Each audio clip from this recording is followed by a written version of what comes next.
Ang bilis. Mabilis. Maganda talaga pag may markers. Yeah, lagyan niya ng ng shape yung pangbakod. Pag walang markers yan, patay na. Abulin ng siyam-siyam.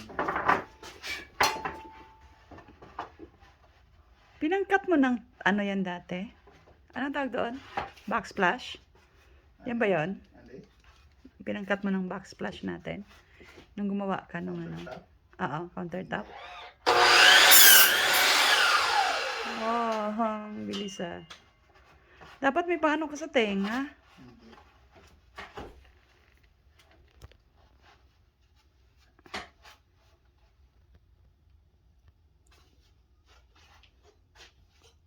Ayan, sino may gusto magpagawa ng bakod dyan? Kontratahin niyo na ang aking darling. Pulido yan gumawa. Kailangan may ano ka dito, no? License ka dapat, di ba? Pag gumawa ka ng mga ganyan.